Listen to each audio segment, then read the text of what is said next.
नमस्कार साथियों। आज का हमारा टॉपिक है केंद्रीय प्रवृत्ति के माप, मेजर ऑफ सेंट्रल टेंडेंसी।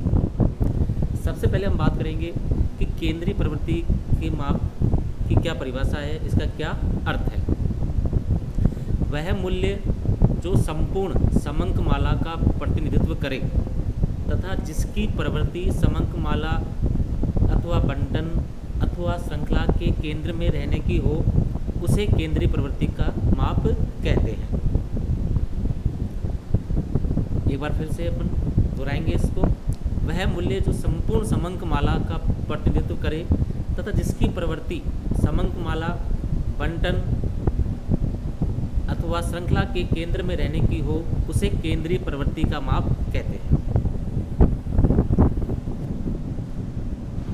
अब हम बात करेंगे केंद्रीय प्रवृत्ति के माप के उद्देश्य एवं कार्य। ये क्यों काम में लिया जाता है। पहला है संक्षिप्त चित्र प्रस्तुत करना। दूसरा है तुलना की सुविधा प्रदान करना।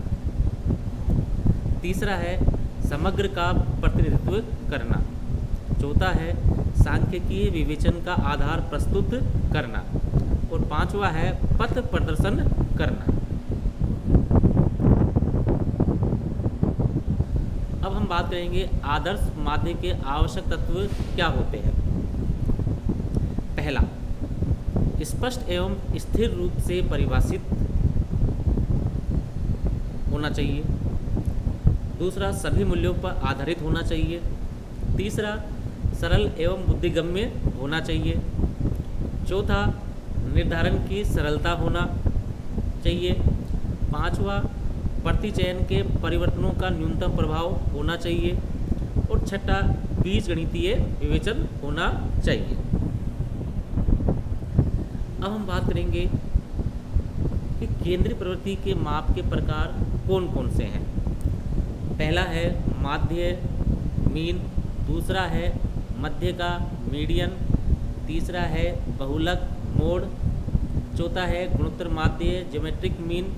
पांचवा है हरात्मक माध्य हार्मोनिक मीन। अब हम बात करेंगे कि ये जो 5 प्रकार के माप हैं, इनका उपयोग कहाँ कहाँ होता है। पहली बात करेंगे हम माध्य का उपयोग कहाँ कहाँ होता है। संख्यात्मक मूल्यों के औसत को ज्ञात करने के लिए माध्य का प्रयोग होता है, जैसे आय, उत्पादन, वजन, ऊंचाई आदि। एक बार दोबारा से दोहराएंगे। संख्यात्मक मूल्यों के औसत को ज्ञात करने के लिए माध्य का प्रयोग होता है, जैसे आय, उत्पादन, वजन, ऊंचाई।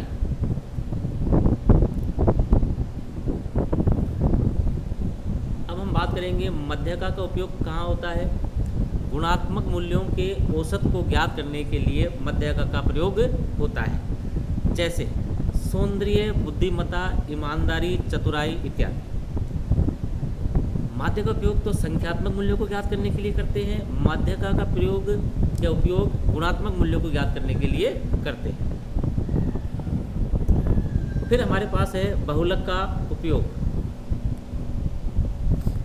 जो अधिक प्रचलन अथवा फैशन में हो अथवा जिसकी आवृत्ति ज़्यादा हो, उस मूल्य को ज्ञात करने के लिए बहुलक का प्रयोग होता है, जैसे जूतों का औसत आकार, कॉलर का औसत आकार, रेडीमेड वस्त्रों का औसत आकार, बच्चों की औसत संख्या इत्यादि।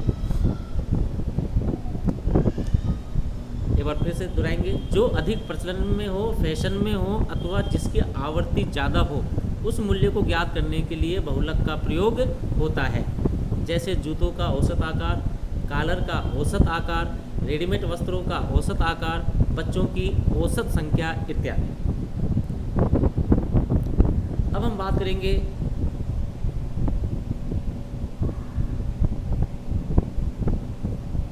मध्य गुणोत्तर माध्य का उपयोग। जब समांक प्रतिशत में हो तो गुणोत्तर माध्य का प्रयोग करते हैं और वृद्धि अथवा ह्रास की दर ज्ञात करने में प्रयोग करते हैं।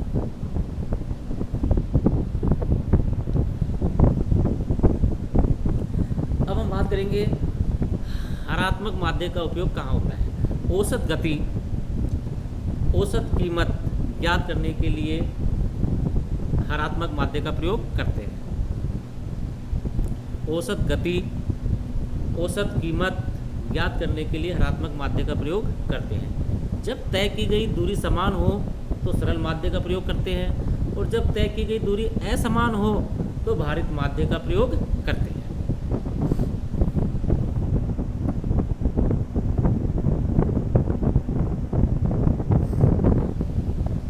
समांतर माध्य, अर्थमेटिक मीन क्या होता है, कैसे ज्ञात करते हैं इसे? समंकमाला के सभी मूल्यों के योग को समंकमाला के पदों की संख्या से भाग देने पर जो मूल्य प्राप्त होता है उसी को माध्य कहते हैं। समांतर माध्य, अर्थमेटिक मीन, समंकमाला के सभी मूल्यों के योग को समंकमाला के पदों की संख्या से भाग देने पर जो मूल्य प्राप्त होता है उसी को माध्य कहते हैं। अब इसको सबसे पहले ज्ञात करेंगे व्यक्तिगत श्रेणी में। व्यक्तिगत श्रेणी में दी समांतर माध्य ज्ञात करने के दो तरीके हैं, एक प्रत्यक्ष रीति और दूसरी है लघु रीति।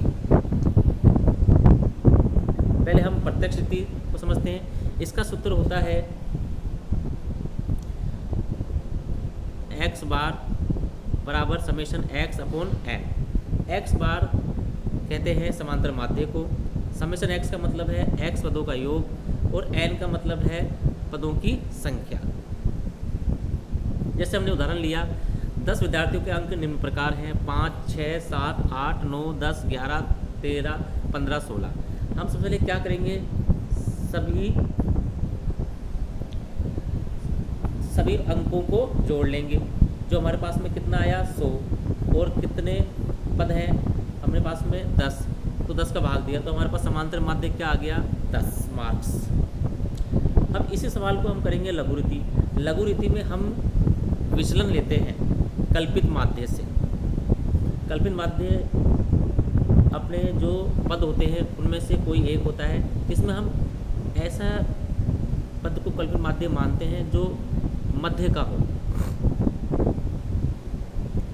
इसका सूत्र देखते हैं पहले हम। इसका सूत्र होता है समांतर माध्य बराबर a plus summation dx upon n। यहाँ x बार समांतर माध्य, a कल्पित माध्य, dx कल्पित माध्य से विचलन, n पदों की संख्या। अब हमने उसी सवाल को अब कल्पित माध्य से करेंगे। हमने जमा लिया सवाल को सीरियल नंबर से 1, 2, 3, 4 से लेकर 10 तक। मार्क्स जमा लिए 5, 6, 7, 8, 9, 10, 11, 13, 15, 16। हमने बढ़ते हुए क्रम में जमाया है। अब कल्पित माध्य माना है हमने 10। अब हम विचलन लेंगे। विचलन को इंगित करते हैं dx से। ये कैसे प्राप्त होगा, x माइनस a, मतलब सभी पदों में से हम कल्पित माध्य 10 घटाएंगे। पहले आया 5 में से हमने 10 घटाया -5, 6 में से हमने 10 घटाया -4, 7 में से -10 किया -3, 8 में से माइनस किया 10 -2, 9 में से माइनस किया 10 -1, 10 में से 10 किया 0, 11 में से किया तो 1। इस प्रकार हमारे पास में सब पदों के साथ हम कर देंगे। n हमारे पास 10 है और समेशन dx हमारे पास समेशन dx है 0। अब हम इसको सूत्र में रखते हैं। सूत्र हमारे पास ये है, रखा हमने x बार बराबर 10 प्लस 0/10। हमारा उत्तर क्या आया 10 मार्क्स। इस प्रकार ये हमने लघु रीति से सवाल को किया है। धन्यवाद साथियों।